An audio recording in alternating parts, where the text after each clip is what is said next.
அன்புள்ள இல்லாமல்ல அல்லாஹ்வுடைய நல்லடியார்களே, நம் அனைவரின் மீதும் ஏக இறைவனின் சாந்தியும் சமாதானமும் என்றென்றும் நின்று நிலவட்டுமாக. அல்லாஹ் கடமையாக ஆக்கியிருக்கிற ஜும்ஆ தொழுகை நிறைவேற்றுவதற்காக நாம் எல்லாம் இங்கே அமர்ந்திருக்கிறோம். இந்த நேரத்தில் மனம் போன போக்கில் மனிதனுடைய வாழ்க்கை என்கிற தலைப்பின் கீழ் இந்த உலகத்தில் வாழக்கூடிய மனிதர்கள் தன்னுடைய மனம் எதை விரும்புகிறதோ அதை தன்னுடைய வாழ்க்கையாக அமைத்து கொள்ளக்கூடிய காட்சிகளை நம்ம பார்த்து வருகிறோம். எனவே இஸ்லாமிய மார்க்கத்தில் இருக்கிற நாம் மறுமையினுடைய வாழ்க்கையை நம்பக்கூடிய நமக்கு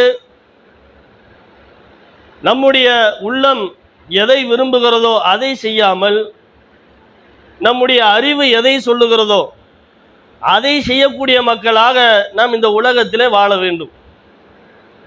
பெரும்பாலும் மனிதனுடைய அறிவு தவறிழைக்கக்கூடியதாக இருக்கிறது அப்படின்னு என்ன செய்வாங்க, கருத்துக்களை சொல்லுவாங்க.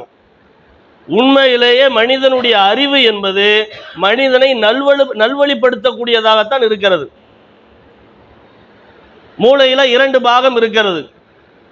மூளையினுடைய நடு பாகத்தில் மனிதன் உணர்ச்சி அடையக்கூடிய அந்த அம்சம், மனிதன் ஆசைப்படக்கூடிய அம்சங்கள் எல்லாம் மூளையினுடைய நடுப்பகுதியில் இறைவன் அமைத்து வைத்திருக்கிறான். அதே போன்று மூளையினுடைய முன்பகுதி நெற்றியில, அந்த பகுதியில் மனிதன் சீராக நடக்க வேண்டும், நல்லதை செய்ய வேண்டும், கட்டுப்பாடோடு இருக்க வேண்டும் என்கிற அம்சத்தை மூளையினுடைய முன்பகுதியில் இறைவன் வைத்திருக்கிறான். அப்ப ஆசை, இன்பம், உணர்ச்சி, பயம், கோபம் அனைத்துமே மூளையினுடைய நடுப்பகுதியில் உண்டாகி, அது எப்படி உண்டாகிறதோ அதே போன்று சரியாக நடக்க வேண்டும் அப்படிங்கிற சிந்தனை மூளையினுடைய முன்பகுதியில் உண்டாகிறது. சரியாக நடக்க வேண்டும் என்பதை மூளை நமக்கு அறிவுரை செய்கிறது. அதே மூளையினுடைய இன்னொரு பகுதி கிடைக்கிற இன்பங்களை அனுபவிக்க வேண்டும், அதில் குறைவு செய்துவிடக்கூடாது, இன்பங்களை முழுமையாக அனுபவிக்க வேண்டும் என்று இன்பத்தை, உணர்ச்சியை தூண்டக்கூடியதாக அமைந்திருக்கிறது. இதுல ஷைத்தான் என்ன செய்வான்னா, இந்த மூளையினுடைய நடுப்பகுதியில் போய் நமக்கு மிகப்பெரிய தொந்தரவை தருகிறான். ஷைத்தானுக்கு அங்க என்ன வேலை? ஷைத்தான் எல்லா மனிதரிடத்திலும் ஒரு ஷைத்தான் இருக்கிறான், சாட்டப்பட்டிருக்கிறான். அவன் பல தீமைகளை நமக்கு அறிவுரை போதனை செய்கிறான். அப்படிப்பட்ட அந்த ஷைத்தான் மூளைக்குள்ள போக முடியுமான்னு கேட்டா போக முடியும். அல்லாஹ்வுடைய தூதர் நமக்கு சொல்றாங்க. எப்படி சொல்றாங்க? அல்லாஹ்வுடைய தூதர் சொல்றாங்க, இன்ன ஷைத்தான யஜ்ரி மினல் இன்சானி மஜ்ரத்தம். ஷைத்தான் என்பவன் மனிதனுடைய இரத்த நாளங்களில் ஓடுகிறான். இரத்த நாளங்கள் எப்படி ரத்தம் ஓடுகிறதோ அதே போன்று ஷைத்தான் ஓடுகிறான். இந்த இரத்த நாளங்கள்ல ரத்தம் எங்கெல்லாம் செல்கிறது? மூளைக்கு செல்கிறது. மூளையினுடைய நடுமூளை, முன்மூளை, பின்மூளை என்று மூளையினுடைய அனைத்து பகுதிகளிலும் இரத்த நாளங்களின் மூலமாக இரத்தம் செல்கிறது. அந்த பகுதியில் ஷைத்தானும் செல்கிறான் என்று அல்லாஹ்வுடைய தூதர் சொன்னாங்களே. ஷைத்தானுடைய வேலை என்னங்க? இரத்தத்தின் வழியாக ஊடுருவி என்ன செய்வான்? மூளையை சென்றடைவான். சென்றடைந்து மூளையினுடைய நடுப்பகுதியில் அமர்ந்து கொண்டு தவறான சிந்தனை, அதிகமான இன்பங்களை அனுபவிக்க வேண்டும் அப்படிங்கிற எண்ணத்தை என்ன செய்வான்? அதிகமாக, இயற்கைக்கு மாறாக அதிகப்படுத்துவான். இதை ரசூலுல்லாஹ் நமக்கு சொல்லி காட்டுறாங்களா இல்லை? இதை எப்பயா சிந்திச்சு பார்த்துருக்குறோமா? ரசூலுல்லாஹ் ஒரு இலக்கியமா சொல்லியிருப்பாங்க, இரத்த நாளங்களில் ஓடுகிறான் என்றால் அதிகமான தீமைகளை போதிக்கக்கூடியவனாக அவன் இருக்கிறான் அப்படின்னு அந்த விளக்கத்தை நம்ம சொல்லுவோம். ரசூலுல்லாஹ் தெளிவா சொல்லுகிறார்கள், இரத்த நாளங்களில் ஓடுகிறான். இரத்தம் மூளைக்கு செல்கிறது, மூளைக்கு ஷைத்தானுடைய ஊடுருவலும் செல்கிறது. அப்ப இதிலே மனிதன் அறிவுபூர்வமாக இதை செய்தால் நமக்கு நல்லதா, இதை செய்தால் நமக்கு தீயதா என்று சிந்தித்து பார்த்து நல்லவற்றை மட்டும்தான் செய்ய வேண்டும், தீமையை விட்டும் விலகக்கூடிய மனிதனாக இருக்க வேண்டும். எனவே நம்முடைய மனம் போன போக்கிலே நம்முடைய வாழ்க்கையை அமைத்து கொள்ளக்கூடாது. சிரமப்பட்டு கஷ்டப்பட்டு சரியான வழியை நாம் தேர்வு செய்ய வேண்டும். மறுமையிலே சொர்க்கத்திற்காக நாம் ஆசைப்படுகிறோம், நரகத்திலே போய் விழுந்து விடக்கூடாது என்று நாம் அச்சப்படுகிறோம். இந்த நரகத்தினுடைய திரையாக உலகத்தினுடைய இன்பங்கள் அமைந்திருக்கிறது. நாம எதுவெல்லாம் மனோ இச்சைகளாக நாம விரும்பக்கூடிய ஆசைகளாக இருக்கிறதோ அவை அனைத்துமே நரகத்தினுடைய திரைச்சீலையாக இருக்கிறது. அதை ஒவ்வொன்றாக படிப்படியாக செய்ய செய்ய செய்ய நரகத்தினுடைய திரை கிழிந்து தொங்குகிறது. ஒரு கட்டத்தில் அந்த திரை ஒன்றுமில்லாமல் நரகத்திலே போய் விழக்கூடிய ஒரு சூழல் நமக்கு ஏற்பட்டு விடும். தீமையை அதிகமாக செய்தோம் என்றால் நரகத்திற்கே சென்று விடுவோம். மறுமையில் அல்லாஹ் என்ன செய்வான்? எடை போடுவான். ஒவ்வொரு மனிதனையும் நிறுத்தி விசாரிக்கிற அந்த நாளிலே மனிதனுடைய நன்மை தீமையை அல்லாஹ் என்ன செய்வான்? மீசான் என்கிற தராசின் மூலமாக எடை போடுவான். நன்மையினுடைய எடை அதிகமாக இருந்தால் அவன் செல்லக்கூடிய இடம் சொர்க்கமாக அமைந்துவிடும்.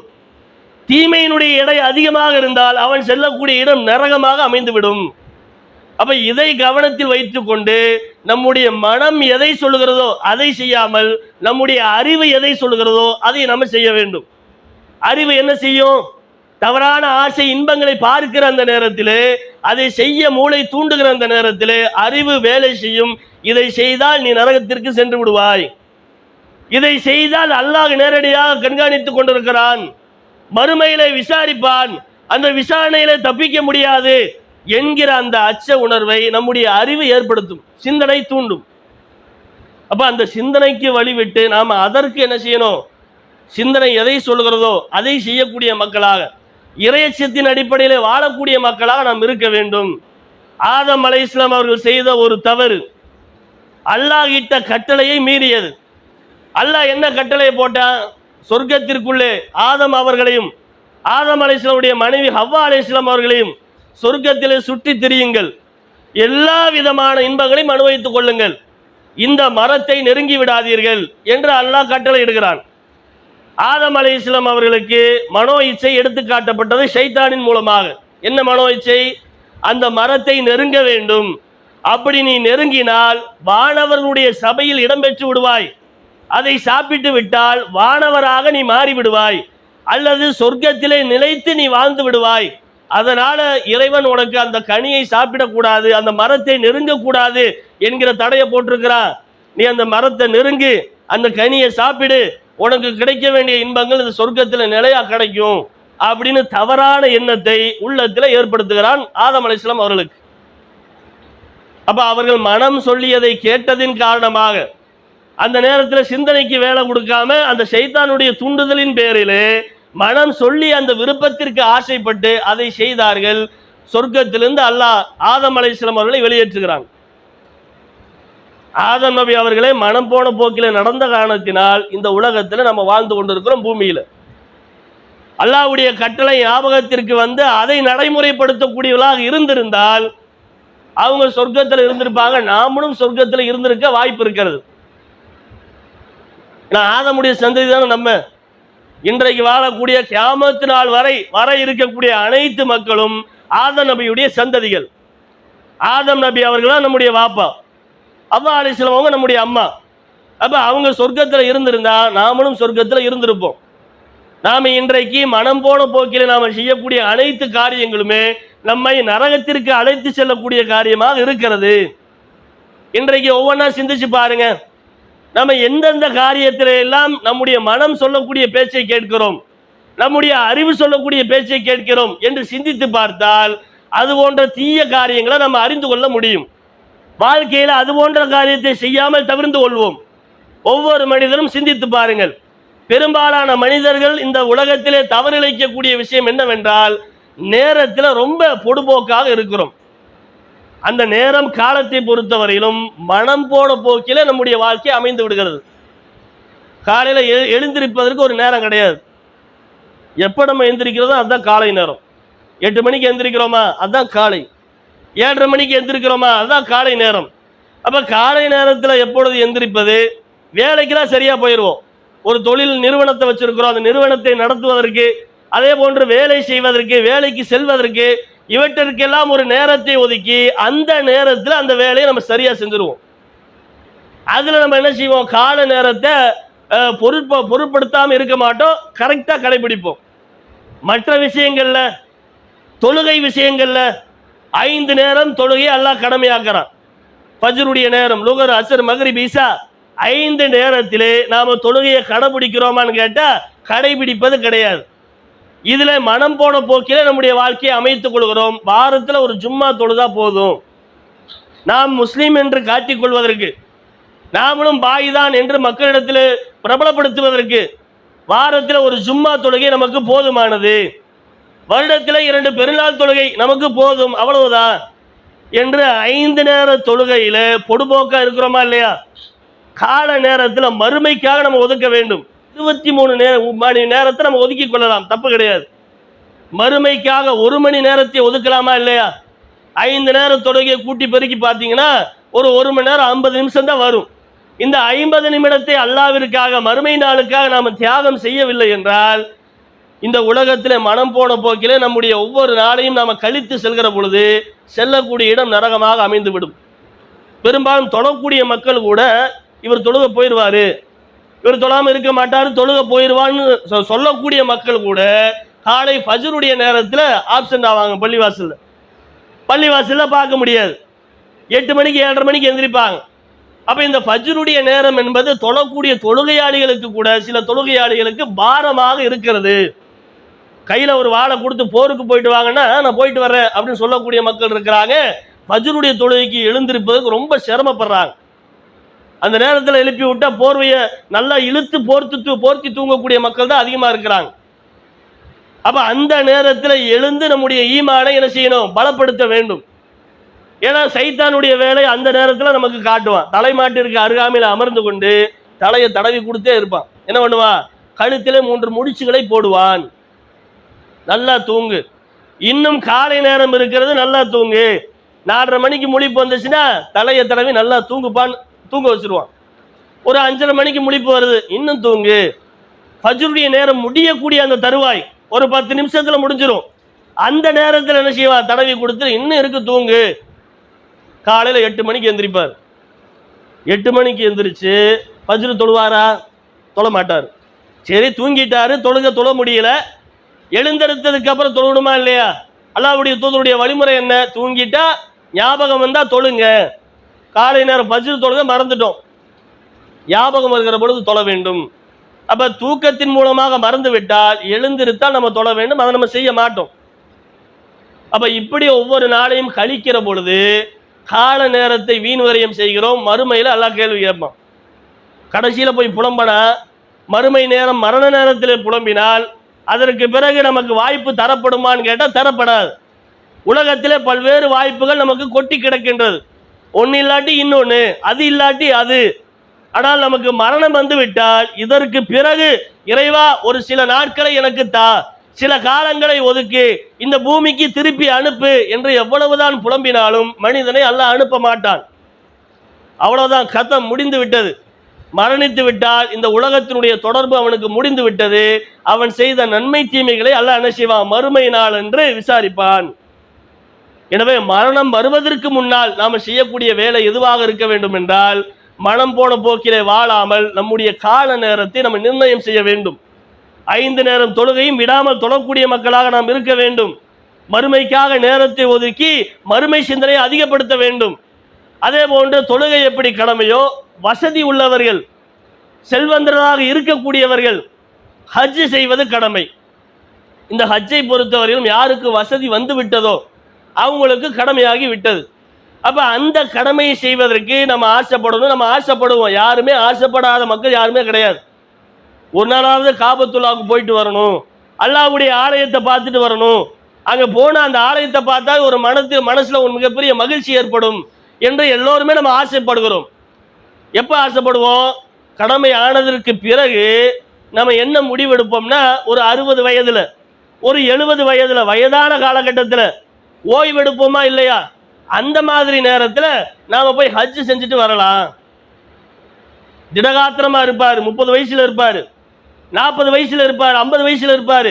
அந்த நேரத்தில் ஹஜ் செய்வதற்கு உண்டான உடல் வலு இருக்கும், பொருளாதார சக்தி இருக்கும். அந்த நேரத்தில் செய்யாமல் காலம் தாழ்த்தி கொண்டு அப்புறம் செய்யலாம்னு சொல்லி கடைசி காலகட்டத்தில் எழுந்து நடக்க முடியாத ஒரு சூழலில் நடந்து சிரமப்பட்டு ஹஜ்ஜுக்கு போகணும் என்று ஆசைப்படக்கூடிய முதியவர்களை பார்க்குறோம். இளம் வயதில் ஹஜ்ஜு செஞ்சால் எல்லா விதமான அமல்களையும் முழுவதுமாக செய்யக்கூடிய வாய்ப்பு நமக்கு கிடைக்கும். இன்றைக்கெல்லாம் கூட்ட நெரிசல், ஒவ்வொரு துல்கஜ்ஜினுடைய மாதத்திலும் ஹஜ் பயணிகள் ஹஜ் செய்வதற்காக லட்சக்கணக்கான மக்கள் அங்கே ஒன்று திரள்வார்கள். அவர்களோடு போட்டி போட்டு அந்த அமலை செய்வது என்பது அதற்கு உடல் திடகாத்திரம் நமக்கு வேணும். வயசான நிலையில போனோன்னு வைங்க, தசு புசுன்னு நடக்க முடியாம சிரமப்பட்டு அந்த வணக்கத்தை செய்து முடிப்பதற்குள்ளாகவே நமக்கு மிகப்பெரிய சிரமம் ஏற்பட்டு விடும். எனவே எப்பொழுது கடமையாகிறதோ அந்த இடைப்பட்ட காலகட்டத்திலேயே உடல் திடகாத்திரம் இருக்கக்கூடிய அந்த நாளிலே செய்வதற்கு நம்ம ஆசைப்பட வேண்டும். மனம் என்ன சொல்லும்? வயசான காலத்துல போய்க்கலாம், வயசான காலத்துல தொழுதுக்கலாம் என்று நம்முடைய மனம் ஆசைப்படும். ஆனா அறிவுபூர்வமா சிந்திச்சு பார்த்தீங்கன்னா, வயசான காலத்துல போய் ஒன்று செஞ்ச ஒன்று செய்ய முடியாம சிரமப்பட்டு போயிட்டு வர்றதுக்கு நம்ம இந்த நேரத்தில் போயிட்டு வந்துடலாம் அப்படி நம்முடைய அறிவு மூளை நமக்கு என்ன செய்யும்? அறிவுரை சொல்லும். அப்ப இதுல நம்ம மனம் போன போக்கில் போய்விடக்கூடாது. அடுத்ததாக நாம செய்யக்கூடிய தர்மங்கள், நாம பொருளாதாரத்தை சம்பாதிக்கிறோம். இந்த பொருளாதாரம் பெரும்பாலான பொருளாதாரங்கள் இந்த உலக வாழ்க்கைக்காக நாம சம்பாதிக்கிறோம். மறுமை வாழ்க்கைக்காக நாம சம்பாதித்த பொருளாதாரம் என்ன? ஒவ்வொரு மாசமும் என்ன செய்வோம்? லிஸ்ட் போடுவோம். மளிகை சாமான் இவ்வளவு வருது, கேஸ் பில்லு, கரண்ட் பில்லுன்னு சொல்லி ஒரு பட்டியலை போடுகிற நாம் தர்மம் செய்வதற்கு என்ன ஒரு தொகையை நம்ம ஒதுக்கி வச்சிருக்கிறோமா? மளிகை சாமான் எல்லா லிஸ்ட்டுக்கும் நம்ம பொருளாதாரத்தை ஒதுக்கி வைப்போம்.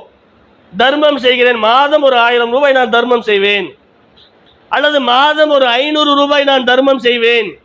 ஏனென்றால் தொடர்ச்சியாக செய்யக்கூடிய அமல்களுக்கு அல்லாஹ்விடத்தில் கூலி என்பது அதிகம். நீங்க வருஷத்துக்கு ஒருக்கா பெட்டியை திறந்து கொடுத்து நீங்க தான தர்மம் செய்வதை விட ஒவ்வொரு நாளும் அல்லது ஒவ்வொரு வாரம் அல்லது ஒவ்வொரு மாதமும் தொடர்ச்சியாக அந்த தர்மங்களை கொடுத்து வந்தால் அதற்கு நன்மை என்பது, அதற்கு கிடைக்கக்கூடிய கூலி என்பது அளப்பெரியது. ஏன் அளப்பெரிய அல்லாஹ் கூலியை கொடுக்குறான்? தொடர்ச்சியா செய்யறோமா இல்லையா? எந்த காரியத்தையும் மனுஷனால் தொடர்ச்சியா செய்வது ரொம்ப சிரமம். விட்டு விட்டு விட்டு விட்டு என்ன செய்வான்? எப்ப ஞாபகம் வருதோ அப்ப செய்வான், எப்ப ஈமான் வருதோ அப்ப செய்வான், மற்ற நேரத்தில் அப்படியே விட்டுருவான். எனவே தொடர்ச்சியாக செய்வது என்பது ஒரு கடினம். அந்த கடினத்திற்கு பரிசாக அதிகமான கூலியை அல்லாஹ் தருகிறான். அப்ப தர்மம் செய்வதன் மூலமாக நமக்கு 1 ரூபாய் அல்லாஹ்வுடைய பாதையில் நம்ம தர்மம் செய்தால் 700 மடங்காக அல்லாஹ் பெருக்கி தருகிறான். நீங்க செலவு செஞ்சது 1 ரூபா, அல்லாஹ் கொடுக்கக்கூடியது 700 ரூபா. யோசிச்சு பாருங்க. ஆனா இது போன்ற ஒரு வியாபாரத்தை, இது போன்ற லாபத்தை இந்த உலகத்துல எங்கேயுமே நீங்க பார்க்க முடியாது. அல்லாஹ் என்ன செய்யறான்? நீ உலகத்துல அல்லாஹ்வுக்காக எனக்காக நீ தர்மம் செய்தால் உனக்கு 1 ரூபா செஞ்சேன்னா நான் 700 ரூபா தர்றேன். மஸலுல்லதீன யுன்ஃபிகூன அம்வாலஹும் ஃபீ ஸபீலில்லாஹ், அல்லாஹ்வின் பாதையில் செலவு செய்பவருக்கு அல்லாஹ் ஒரு உதாரணத்தை காட்டுகிறான். கமஸலி ஹப்பா, ஒரு தானியத்தை காட்டுகிறான். 50 ஃபீஹி சபா சனாபில், அந்த தானியத்தை பூமியில் புதைத்தால் அது 7 கதிர்களை முளைக்க செய்கிறது. ஒவ்வொரு கதிரிலும் 100 தானியங்களை அல்லாஹ் வெளிப்படுத்துகிறான். இது அல்லாஹ்வுடைய பாதையில் செலவு செய்பவருக்கு உண்டான உதாரணம் என்று அல்லாஹ் சொல்லி காட்டுறான். என்ன உதாரணம் சொல்லி காட்டுறான்? 1 ரூபா நீங்க செலவு செஞ்சீங்கன்னா 700 ரூபாயாக தருவான். வல்லாஹு யுதாயிஃபு லிமன் யஷா, அல்லாஹ் தான் நாடியோருக்கு இதைவிட அதிகமாக தருகிறான். அப்ப செல்வம் இருக்கிற அந்த நாளிலே நேரத்திலே தர்மம் செய்வதற்கு நம்ம ஆசைப்படணும். அன்றாட கூலி வேலை செய்யக்கூடியவராக இருந்தாலும் தர்மம் செய்ய வேண்டும். லட்சக்கணக்கான கோடிக்கணக்கான பொருளாதாரம் வைத்திருக்கக்கூடிய மனிதராக இருந்தாலும் தர்மம் செய்ய வேண்டும். எல்லோருக்கும் தர்மம் செய்வது என்பது கட்டாய கடமை என்று இஸ்லாமிய மார்க்கம் நமக்கு சொல்லுகிறது. எனவே இந்த உலகத்திலே எதுவெல்லாம் நம்மை நரகத்திற்கு அழைத்து செல்லக்கூடிய காரியமாக இருக்கிறதோ அது போன்ற காரியத்திலே நாம் ஈடுபடாமல் அறிவு சொல்லக்கூடிய, சிந்தித்து செயல்படக்கூடிய மக்களாக நாம் இருக்க வேண்டும். அதே போன்று இன்றைக்கு பார்க்கிறோம், பல இளைஞர்கள் நம்முடைய மனம் எதை விரும்புகிறதோ அதை செய்வதற்கு அதிகமாக ஆசைப்படுறாங்க, அதை செய்து விடுகிறார்கள். இளமை பருவத்தில் ஒரு மனுஷன் ஆசைப்பட்டான்னு வைங்க, அந்த ஆசையை அடைவதற்கு அவ்வளவு முயற்சிகளை பண்ணுவான், பண்ணி அந்த காரியத்தை செஞ்சிருவான். அது போன்று பல இளைஞர்களை நம்ம பார்க்குறோம். இந்த உலகத்தில் ஒவ்வொரு இளைஞர்களுக்கும் ஒரு போதை இருக்கும். சில பேர் என்ன செய்வான்? பைக் எடுத்துட்டு ரேஸ் விடணும், ரேஸ் விட்டு மிகப்பெரிய வேகத்தில் நான் போகணும், என்னைய மாதிரி இந்த உலகத்தில் யாருமே பைக் ஓட்டி இருக்கக்கூடாது அப்படிங்கிற அடிப்படையில் நான் தான் அதிக வேகத்தில் ஓட்டுவேன், பெருமை அடிப்பதற்காக ஓட்டக்கூடிய இளைஞர்களை பார்க்குறோம். அவன் என்ன செய்யறான்? போய் எங்கேயாவது காட்டுக்குள்ளே ஓட்டலாமா? அப்படி செய்ய மாட்டான். என்ன செய்வான்னா, பொதுமக்கள் பயணிக்கக்கூடிய பொது நடு ரோட்டில் என்ன செய்வான்? வீலிங் பண்ணுவான், நடு ரோட்டில் ஓட்டு சாகசம் பண்ணுவான், வேகமாக ஓட்டுவான். பொதுமக்கள் பயணிப்பாங்க, அவர் நல்லா தான் போவார். எல்லா விதிமுறைகளையும் கடைபிடித்து நம்ம வண்டி ஓட்டினாலும் வேகமாக என்ன செய்வான்? நம்ம மேலே விடுவான். சென்னையில் நடந்த ஒரு சம்பவம், ஒரு 2-3 நாள் தான் இருக்கும். ஒரு இளம் வாலிபன், இஸ்லாமிய வாலிபன் என்ன செய்யறான்னா பைக் எடுத்து, விலை உயர்ந்த பைக், அந்த பைக் எடுத்துட்டு வேகமாக ரேஸ் விடுறான். மேம்பாலத்தில் ரேஸ் விட்டு அந்த பாலத்தில் பயணித்த மோட்டார் வாகனத்தில் சென்ற ஹெல்மெட் அணிந்து விதிமுறையின் அடிப்படையில் பயணித்த அந்த ஓட்டுநர் மீது வேகமாக இடித்து தள்ளி அதே இடத்துல 2 பேர் ஸ்பாட் அவுட். இவன் போகிற வேகத்தில் எங்கே போய் மோதினாலும், ஒரு ட்ரெயினில் போய் மோதினாலும் ட்ரெயினுக்கு பாதிப்பு ஏற்படும், ஒரு சின்ன பாதிப்பு ஏற்படும். ஏன்னா அவ்வளோ பெரிய வேகத்தில் போகிறான். 200-250 கிலோமீட்டர் வேகத்தில் போய் அடித்தாலும் இங்கே பீஸாக வாகனம் எல்லாம் தெரிச்சு போயிடும், உதிரி பாகமாக கிடக்கும், உடம்பெல்லாம் செதறி போயிடும்.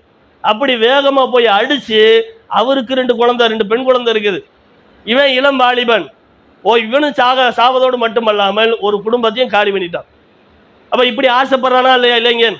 இதை யார் நம்ம குத்தம் சொல்வதா? அந்த இளைஞனை குத்தம் சொல்வதா, பெற்றோரை குத்தம் சொல்வதா? 2 பேரையும் குத்தம் சொல்லணும். ஏன்னா பெற்றோர்கள் அது போன்ற விலை உயர்ந்த பைக்கு இந்த ஏரியாவுக்கு எதுக்கு உனக்கு?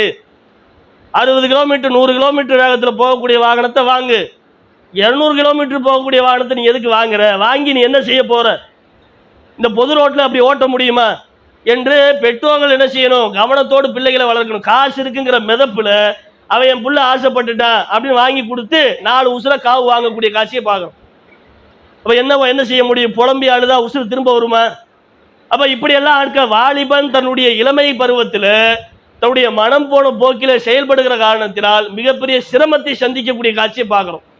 இதோடு மட்டுமல்லாமல் இந்த வாலிபன் இளைஞன் என்ன செய்யறான்னா போதைக்கு அடிமையாகி போதை ஆசாமியாக திரியக்கூடிய காட்சியை பார்க்கிறோம். போதை ஏற்றிக்கொண்டு கஞ்சா, அதே போன்று மதுபானம், இது போன்ற போதைகளை அறிந்து கொண்டு இவன் பண்ற அளப்புற நம்மளால தாங்க முடியல. நபிகளாருக்கு இறை செய்தி வருகிற அந்த நேரத்தில் மதுபானம் தடை கிடையாது. படிப்படியாக தான் அல்லாஹ் தடை செய்யறான். எடுத்த உடனே மதுபானத்தை குடிக்க கூடாதுன்னு தடை செய்யல.